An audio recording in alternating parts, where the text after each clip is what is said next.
Before starting of this video, there is a disclaimer that all the information provided by me is in public domain.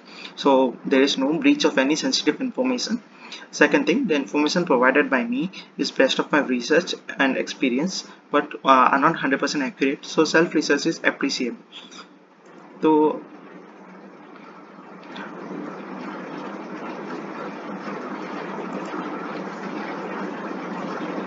तो हम बात करने वाले हैं कि आज details about atmospheric science in NIT Rourkela.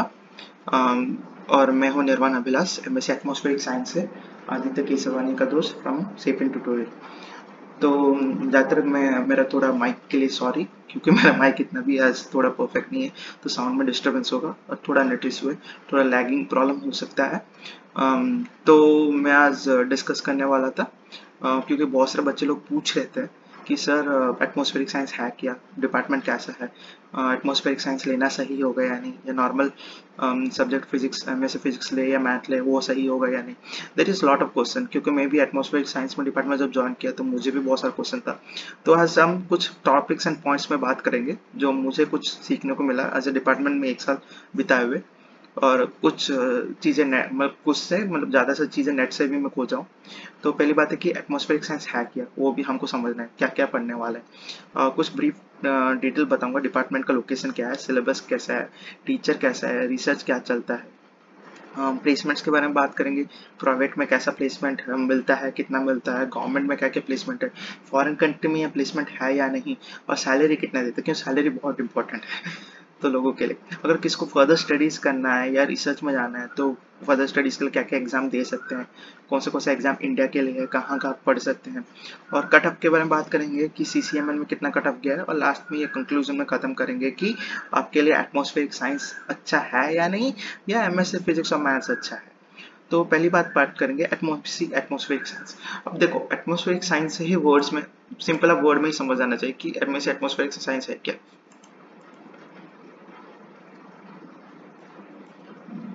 थोड़ा सा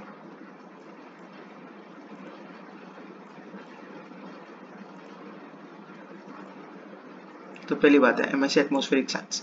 तो जो ये एटमॉस्फेरिक साइंस है, आप वर्ड से समझ रहे हो कि एटमॉस्फेयर से रिलेटेड है, लेकिन भाई एमएससी एटमॉस्फेरिक का साइंस का मतलब ये होता है कि there is a study of earth atmosphere obviously and its weather related phenomena, weather related phenomena के बारे में बात करूँ तो अर्थ का मतलब क्या, अर्थ के बारे में ही नहीं, आप डिफरेंट प्लैनेट्स के भी वेदर रिलेटेड फेनोमेना की बात करेंगे।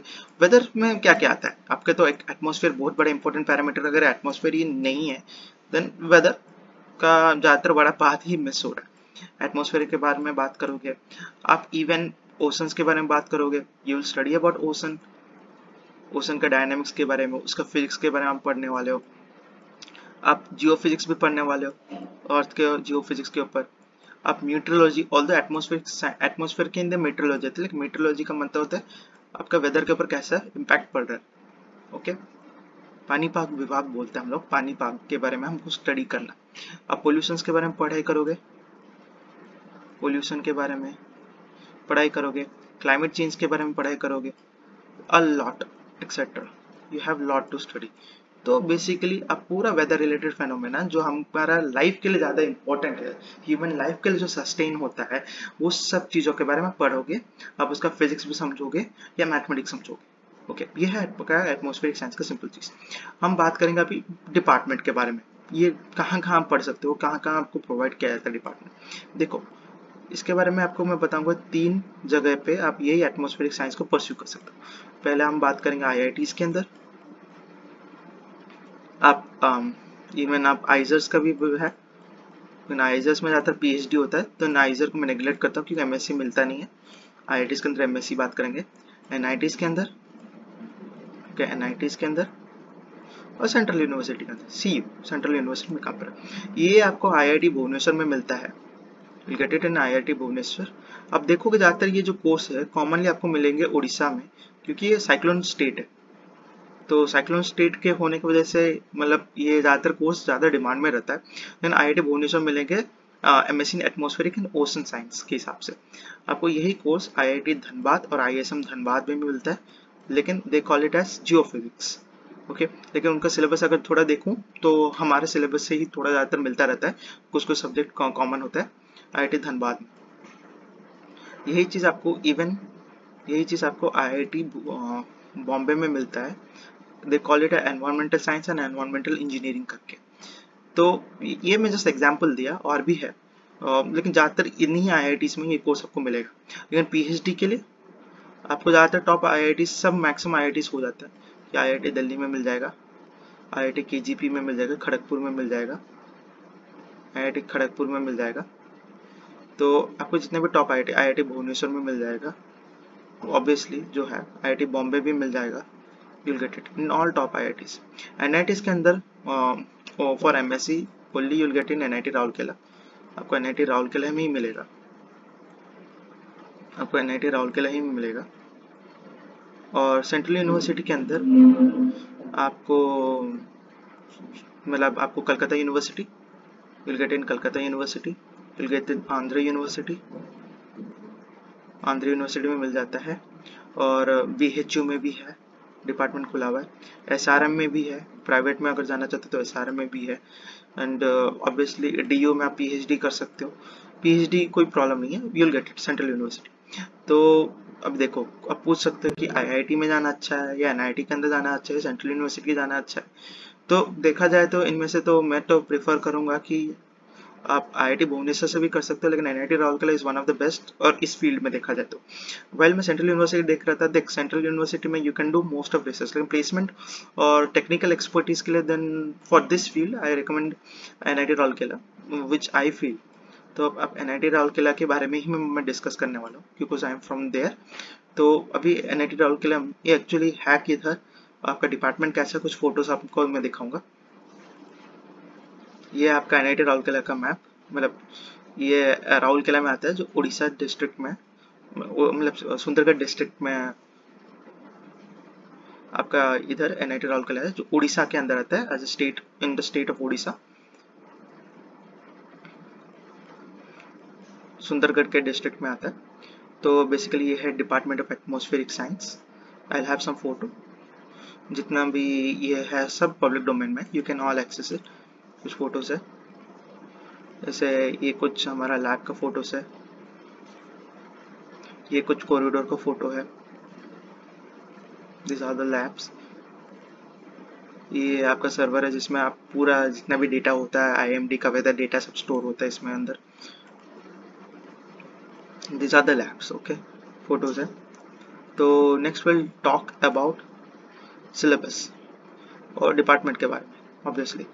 तो आप NIT के वेबसाइट में जा सकते हो, this is NIT website. You can go in department, just like academics में जाओ, डिपार्टमेंट में जाओ, आप फर्दर भी खुद से रिसर्च कर सकते हो क्योंकि ज़्यादा चीज़ें मैं जस्ट आपको एक्सप्लेनेशन दूंगा क्योंकि मैं वो डिपार्टमेंट रहा हूँ, तो मैं क्या क्या दे सकता हूँ एक्सप्लेनेशन। अब डिपार्टमेंट में जाओगे then you choose on atmospheric science. देखो ये है आपका अर्थ एंड एटमॉस्फेरिक साइंस के डिपार्टमेंट। अभी हम लोग का तो मेन फोकस है MSc एटमॉस्फेरिक साइंस के ऊपर, लेकिन मैं आपको दिखा देता हूँ क्या क्या आपका एकेडमिक प्रोग्राम्स है, just for information related GK के हिसाब से। देन आपका यहाँ पर MSc अप्लाइड जियोलॉजी जो जैम जियोलॉजी में देते हैं, MSc एटमॉस्फेरिक साइंस से जो जैम फिजिक्स एंड मैथ्स में भी जा सकते हैं।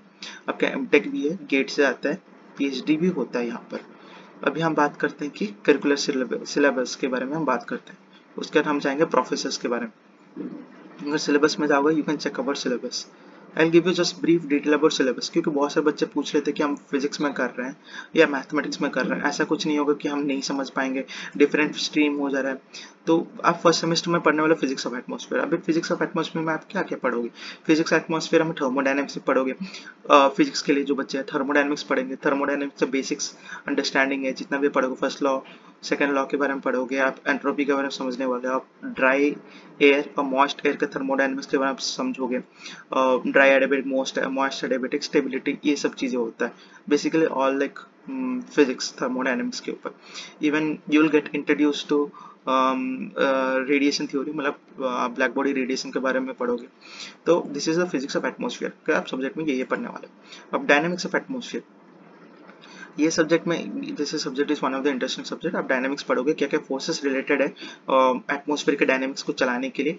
जो प्रेशर की वजह से जो फोर्स होता है, जो कोरियोलिस इफेक्ट होता है उसकी वजह से फोर्स होता है, सेंट्रीफ्यूगल इफेक्ट की वजह से होता है, आपका विस्कोसिटी की वजह से क्या क्या फोर्स होता है। अब साइक्लोन एंड टॉर्नेडो के बीच में डिफरेंस क्या है, क्या क्या टाइप ऑफ फ्लो है एटमॉस्फेयर में, उसके बारे में पढ़ोगे।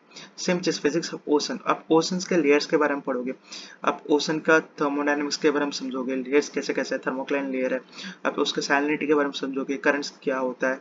अब you will come to know about the ocean के बारे में पढ़ने वाले हो। तो science of climate and climate change के बारे में आप डिफरेंट डिफरेंट के दुनिया में कितने कितने क्लाइमेट के पैरामीटर्स में दुनिया को डिवाइड किया गया है, इवन रीजन्स को डिवाइड किया गया है क्लाइमेट के ऊपर, और आप डिफरेंट डिफरेंट वेदर फेनोमेन्स के बारे में पढ़ने वाले हो।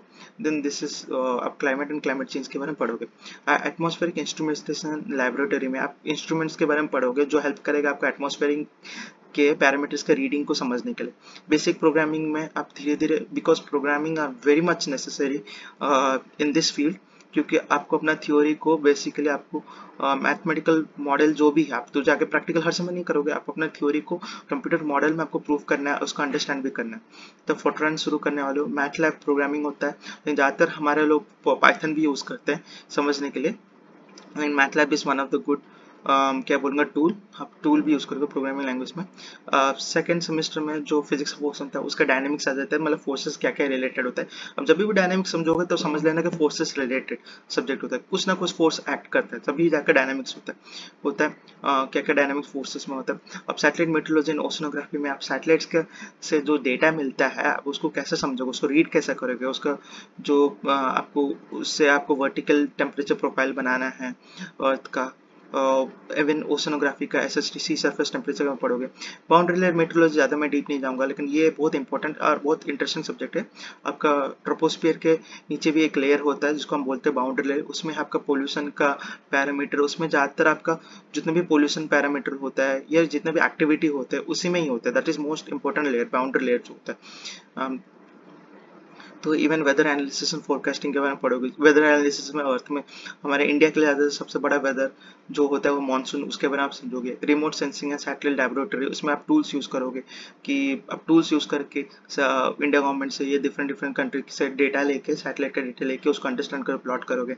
Data analysis and visualisation, data लेके आप कंप्यूटर से आप विजुअलाइज भी करोगे। आप कुछ क्लाइमेट डायग्नोस्टिक लैबोरेटरी भी है और फील्ड वर्क भी है। अब थर्ड सेमेस्टर आते आते ज़्यादातर मैथमेटिक्स बच्चों के लिए, आप जो न्यूमेरिकल एनालिसिस और मैथमेटिक्स में स्ट्रॉन्ग है उनके लिए कंप्यूटर में न्यूमेरिकल वेदर प्रेडिक्शन के एल्गोरिथम में लोग काम करने वाले हैं या डिफरेंट डिफरेंट एल्गोरिथम के ऊपर काम करने वाले हैं। आई थिंक मैं होप कर रहा था ऊपर जा रहा होगा, but I am just giving a brief syllabus कैसा है। ज़्यादातर देखोगे आपका फिजिक्स से ही रिलेटेड है ज़्यादातर। आप सिमुलेशन लैब करोगे और रिसर्च प्रोजेक्ट आपका थर्ड सेमेस्टर से ही प्रोजेक्ट शुरू हो जाएगा, आपको गाइड मिल जाएंगे, you will work on, you will read lot of papers, आप इन्वॉल्व हो गए। या दिस फील्ड इज मतलब this field has lot of involvement, आप बहुत इन्वॉल्व होने वाले प्रोजेक्ट के अंदर। जिनको प्रोजेक्ट पसंद है उनके लिए बहुत अच्छा है। आप फोर्थ सेमेस्टर में तो प्रोजेक्ट ही प्रोजेक्ट भरा पड़ा हुआ है। तो ये रहा बेसिकली आपका सिलेबस। अब पूछेगा फिर फैकल्टी कैसे है, तो मैं आपको कुछ फैकल्टी के बारे में बता देता हूँ। There are lot of good faculties, कि सब फैकल्टी मेरे हिसाब से तो बेस्ट है, लेकिन कुछ कुछ फैकल्टीज के बारे में आपको दिखा देता हूँ। जैसे हमारा फैकल्टी एडवाइजर के बारे में बताता हूँ जो प्रोफेसर जगबंधु पंडा सर है। This all the details are in public domain, तो कोई भी बंदा जाकर देख सकता है। I hope there will be no problem. Guess थोड़ा इंटरनेट इशू है, so please bear with me. तो अब देखोगे इनके बहुत सारे पब्लिकेशन है, 35 पब्लिकेशन है, और इनके अंदर 9 डॉक्टरल स्टूडेंट्स काम करते हैं। एंड ये आपके IIT दिल्ली से अपना PhD कंप्लीट करके आए हैं। इनका ट्रैक रिकॉर्ड भी बहुत अच्छा है। इवन ये लोग पोस्ट डॉक्टरल के लिए अपने बाहर कंट्री में गए थे, ताइपाई में गए थे, ताइवान में। He has worked in lot of field research project में काम करते हैं। ये न्यूमेरिकल मॉडलिंग में भी इनका एक्सपर्टीज है, और ज़्यादातर बहुत सारे चीज़ों पे मतलब ही works on most of the project. और इनको भी, इनका डिपार्टमेंट को भी इसरो की तरफ से स्पॉन्सर किया गया project. And I think we are the only institute in all over India which is working on Mars atmosphere related phenomenons के बारे में समझना, मार्स के एटमॉस्फेयर के फेनोमेनन के बारे में समझना we are working on. So if you see आपके पास पूरा है, you can check it out also. Different different professor है, जस्ट आपको ब्रीफ बता दूंगा मैं। हमारे जो कुछ कुछ प्रोफेसर, ये है professor Bhishma Tyagi sir, and he is also done his PhD from IIT Kharagpur, जाते वन ऑफ द मोस्ट मैं बोलूँगा एक्सपर्टाइज है। इनका बहुत सारा एक्सपर्टीज है बाउंड्री लाइन मेट्रोलॉजी के ऊपर, एयर क्वालिटी के ऊपर, एटमॉस्फेयर फिजिक्स के ऊपर इन लोग काम करते हैं। इनका बहुत स्ट्रॉन्ग एक्सपर्टीज है। ये हमारे Krishna Kishore Osuri sir, he has मतलब expertise on numerical weather prediction monsoon के, उनका बहुत बड़ा इंटरेस्टिंग टॉपिक है, बहुत उसके बारे में डिटेल में बात करते हैं। इनके ही एक स्टूडेंट थे जो इनके अंदर ही काम करके अभी नासा में है, एंड नागराजू चिलिकोटी सर, इनका प्रोग्रामिंग स्किल्स भी बहुत अच्छा है। He works on machine learning also, machine learning का एप्लीकेशन यूज करके मॉनसून का मॉडल बनाना, क्लाइमेट मॉडलिंग के ऊपर काम करते हैं। Professor Naresh Krishna Vishwa sir, he is very very good in math lab, इनका भी प्रोग्रामिंग बहुत अच्छा है, and they all are from alumni of IITs, and बाहर कंट्री में जाके पढ़ाई करके आए, पोस्ट डॉक बहुत सारे अपना एक्सपीरियंस बाहर कंट्री से लेके आए। So you will get one of the best teacher, most supporting teacher, क्योंकि यहाँ पर स्टूडेंट का भी मात्रा कम है, लेकिन स्टूडेंट टू टीचर्स रेशियो बहुत हाई है, टीचर्स भी बहुत अच्छे हैं यहाँ पर इस फील्ड में। तो हम आज बात करेंगे, जो टीचर्स के बारे में बात होगी। अब जस्ट कुछ जीके आपको दे दूंगा डिपार्टमेंट के बारे में। ये जो डिपार्टमेंट जो बना था 2013 में बना था, this department was founded in 2013, अभी होते होते 7 इयर्स हो चुका है ये डिपार्टमेंट को। यहाँ पर बहुत सारे 17 स्पॉन्सर प्रोजेक्ट है, और जो इसरो ने भी स्पॉन्सर किया है, और मतलब अगर बोलूँगा तो इनको अप्रॉक्सीमेटली 6 करोड़ का रुपीज़ का फंडिंग मिला है फ्रॉम 6 कंसल्टेंसी प्रोजेक्ट्स। उसके साथ बहुत सारा बाहर कंट्री के साथ भी कोलैबोरेशन है, अपना खुद के देश का भी रिसर्च इंस्टीट्यूट के साथ कोलैबोरेशन, इसरो के साथ collaboration, ministry of earth science के साथ है, IIT दिल्ली, IIT कानपुर के साथ भी है। इवन बाहर कंट्री का जैसे मिचिगन यूनिवर्सिटी के साथ कोलैबोरेशन है, आपका जॉर्जिया के साथ है, पर्डी यूनिवर्सिटी के साथ है, बर्कली यूनिवर्सिटी के साथ है, तो बहुत सारे कोलैबोरेशन है। लेकिन इसमें भी कुछ ये सब प्रोज में बताया, थोड़ा कॉन भी है। कॉन ये है, हम जब प्लेसमेंट के अंदर जाने वाले हैं, अभी विल डिस्कस अबाउट प्लेसमेंट। तो थोड़ा इंटरनेट इशू है, सॉरी अगेन।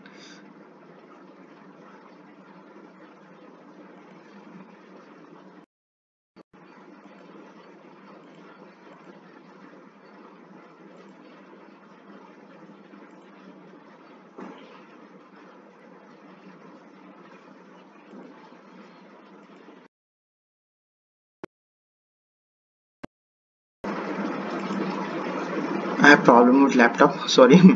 तो अभी हम बात करने वाले कि हम लोग बात करें लोकेशन क्या है, सिलेबस कैसा है, टीचर भी कैसा है, मैंने दिखाया आपका रिसर्च क्या क्या काम चल रहा है अभी है, आप मार्स के एटमॉस्फेयर के ऊपर काम कर रहे हैं। Even there is a lot of recent project जो मैं आपको दिखाने वाला हूँ, और एक प्रोजेक्ट है इनके ऊपर इन लोग काम कर रहे हैं। जैसे आपका ये जो बेरूट में जो भी एक्सप्लोजन हुआ था, अमोनियम नाइट्रेट का एक्सप्लोजन हुआ था, उसका क्या क्या इम्पैक्ट पड़ा, उसके ऊपर क्या क्या उसको कैसे रोका जा सकता था, मॉडल्स के ऊपर काम कर रहे हैं फ्रॉम होकाइडो यूनिवर्सिटी जापान के साथ मिलके। तो आपका बहुत सारा मतलब रिसर्च भी कंप्लीट हो गया। अभी हम बात करते हैं प्लेसमेंट के बारे में। तो इसमें थोड़ा कौन सा आता है, ऑब्वियसली देखो मेरा फैक्ट है कि सच बताना, I will say the truth. देखें बात ये है कि बहुत सारे बच्चे, इवन दो चीज़ है कि डिपार्टमेंट बहुत नया बना है, and it will take really time, बहुत लोगों को पता भी नहीं है, और इंडिया में बहुत सारे प्राइवेट कंपनीज भी नहीं है। There are lot of government company, बहुत सारे गवर्नमेंट कंपनी है, गवर्नमेंट कंपनी नहीं बोलूँ, गवर्नमेंट रिसर्च इंस्टीट्यूट है जो एटमॉस्फेरिक साइंस में काम कर रहे हैं, प्राइवेट में बहुत कम है। लेकिन तभी भी ज़्यादातर स्टूडेंट भी चाहते भी नहीं है कि अभी जल्दी MSc करें और जॉब करें, तभी भी like 5 students were placed in a median salary of 7 to 8 lakhs per annum। लेकिन अगर ज़्यादा भी हो सकता है, it can be better more. आप इवन शिक्षा में भी जाओगे, आप shiksha.com में भी जाओगे, will get the same result over there also.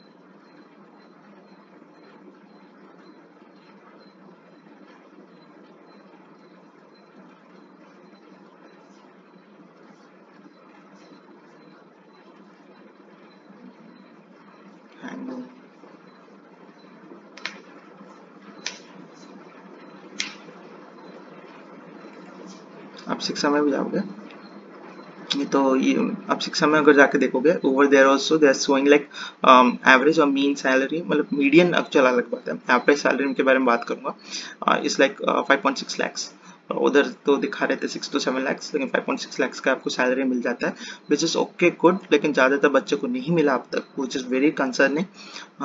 क्योंकि अभी देखो आपका प्लेसमेंट, इवन लास्ट वीडियो में जो बता रहा था एमएससी फिजिक्स के बारे में और क्या क्या होता है, देखो आपका प्लेसमेंट आपका सीजीपीए से ही डिपेंडेंट है, आपका रिसर्च पे भी डिपेंडेंट है और आपका स्किल्स के ऊपर भी डिपेंड किया जाता है कि आपका वोकेशनल स्किल कैसा, उसके हिसाब से आपको प्लेसमेंट मिलता है। लेकिन बहुत अच्छा बात यह है कि ज़्यादातर जो बच्चे फर्दर स्टडी करना चाहते हैं उनमें से 54 स्टूडेंट्स, उसके अंदर 54 स्टूडेंट गेट क्वालिफाई किए हैं और उसे भी 8 student qualified for CSIR net. ज़्यादातर बच्चे लोग क्वालिफाई किए, उनमें से एक तो सौम्य रंजन मल्लिक जो भैया थे, जो हमारे डिपार्टमेंट से basically earth and atmospheric science department, लेकिन जियो फिजिक्स के ही थे, वो ऑल इंडिया सेकंड रैंक पाए थे। और हमारे एटमॉस्फेरिक साइंस से डिपार्टमेंट से, हमारे एटमॉस्फेरिक साइंस के डिपार्टमेंट से बेसिकली अंकुर कुमार जो भैया है, I am going to show about him also. तो ये अभी नासा में बेसिकली इनका बहुत सारा प्रोजेक्ट है। वही कृष्णा बताया था, कृष्णा कौशरी सर के स्टूडेंट थे। Right now he is working in different numerical models के ऊपर काम करे। अब देखो प्रोग्रामिंग बहुत इंपॉर्टेंट है, मैं पहले से बता रहा हूँ, क्योंकि आप न्यूमेरिकल मॉडलिंग करोगे, जितना आपका प्रोग्रामिंग स्ट्रांग होगा, धीरे धीरे सीखोगे। इस डजंट मैटर दैट पहले से आप प्रोग्रामिंग सीख के आओगे, इसमें सीखोगे, आपका स्ट्रांग होगा, then you can work in different field also. तो ये one of the our department के सीनियर है जो भी नासा में काम कर रहे हैं। तो ये रहा आपका प्लेसमेंट के बारे में आपको बताया था कि आपको प्लेसमेंट, या you will gate placement like 5 to 6 lakhs आपको मिल जाएगा, लेकिन दिस इज नॉट 100% कंपलसरी।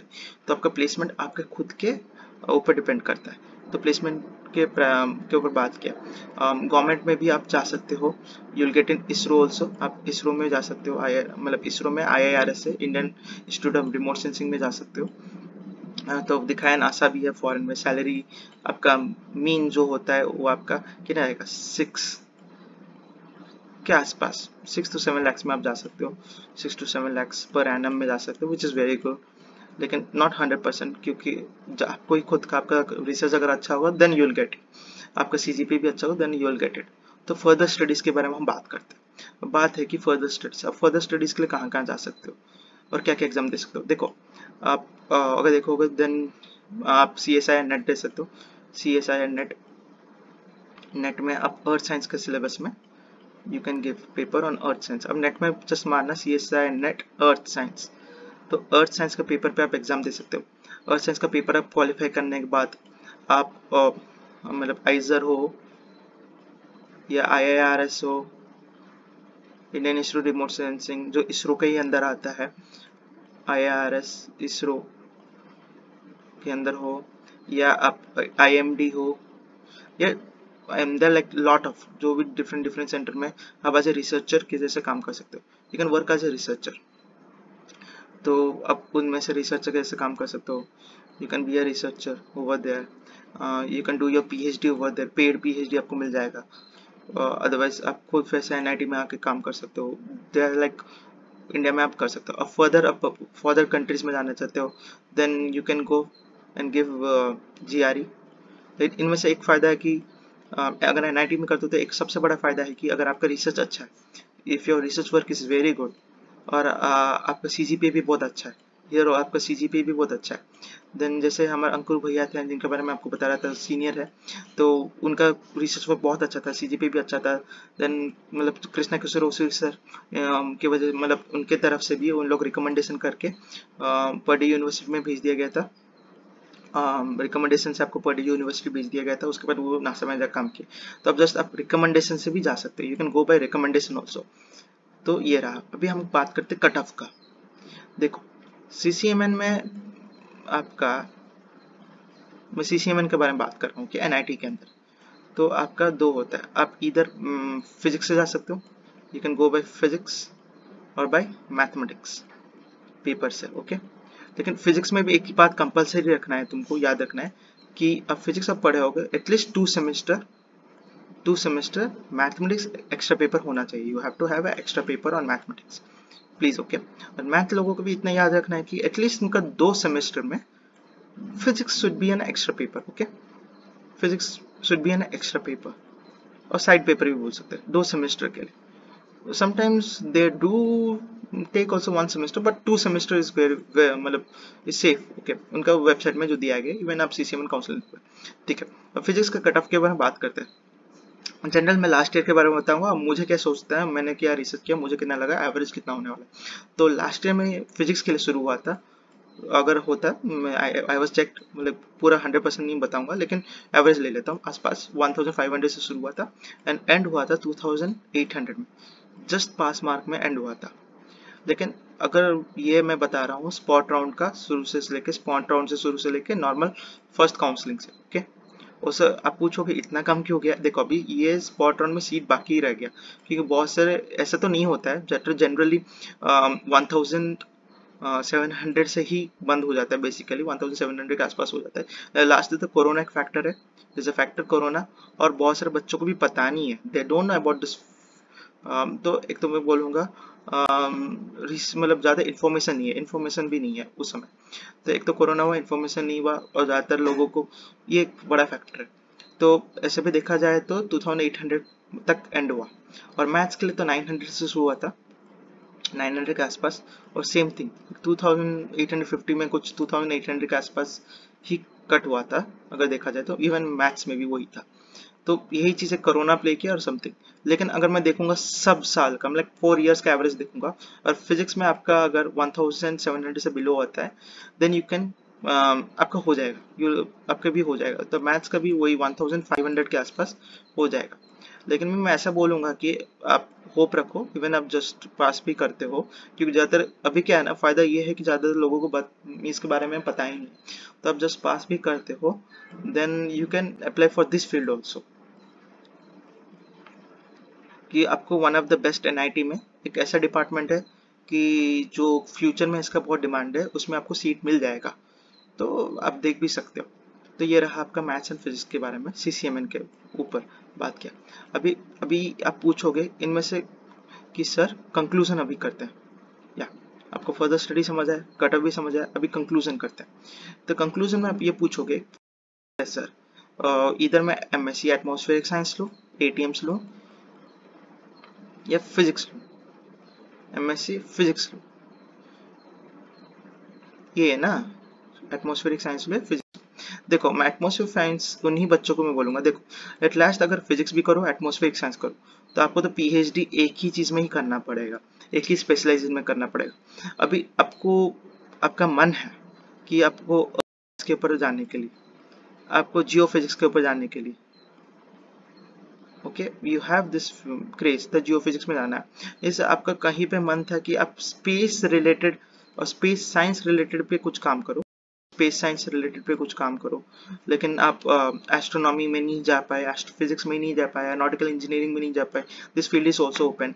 नहीं आपको मन है कि फ्यूचर, जैसे इलन मस्क भी बोल रहे हैं कि ग्रीन एनर्जी पे काम करना या पोल्यूशन पे काम करना, अगर आपको जानना है देन एटमॉस्फेरिक साइंसेस को। लेकिन अभी भी आपको डाउट है कि आपका एक स्पेसिफिक कुछ नहीं कर पा रहे हो, कि डाउट है कि मुझे मुझे अप्लाइड में जाना है या थियोरेटिकल में जाना है, आप फिजिक्स में जाओ, क्योंकि फिजिक्स इज वेरी ब्रॉड। और बाद में if you want you can switch on to atmospheric science, आप स्विच कर सकते हो, फिजिक्स में ऐसा कोई बड़ी बात नहीं है। तो physics is very broad syllabus, broad subject है। तो ब्रॉड भी है, तो देखा जाए तो कंपटीशन भी बहुत ज़्यादा है। In this field you have competition बहुत हाई है, यहाँ पर कंपटीशन बहुत कम है, as compare to here competition बहुत कम है। आप बहुत से मार्केट प्लेस में जा सकते हो, लेकिन मार्केट प्लेस में कंपटीशन बहुत कम है, यहाँ पर कंपटीशन बहुत हाई। तो अगर आपको ब्रॉड में जाना है, अभी भी आप डिसाइड नहीं कर पा रहे हो, देन MSc physics is very good, otherwise go for MSc atmospheric science. MSc atmospheric science बहुत स्पेसिफिक है, यहाँ पर कंपटीशन भी कम है। अब बाहर कंट्री में अगर जाते हो, जैसे सैलरी भी बहुत ज़्यादा मिलेगा, सैलरी बाहर कंट्री में बहुत डिमांड है इसका, then you can go for atmospheric science. अगर कंपटीशन कम चाहते हो और ज़्यादा चाहते हो, क्योंकि रिसर्च फील्ड भी बहुत अच्छा है यहाँ पर, then you can go for atmospheric science. So this is from my side, and sorry थोड़ा इंटरनेट इशू था, कंप्यूटर लैगिंग का इशू था। I tried my best for explaining, और कुछ भी डाउट हो then ask in comment section. I just gave my best of my knowledge, and मैं आपको कुछ लिंक्स भी भेजूंगा, आप खुद सेल्फ रिसर्च भी कर सकते हो कि आपके लिए कौन सा सही है या कौन सा गलत है। तो this is from my side, if you really आपको कुछ गेन हुआ इससे, then please like this video, and please subscribe to SIPIN tutorial. Thank you. Have a nice day.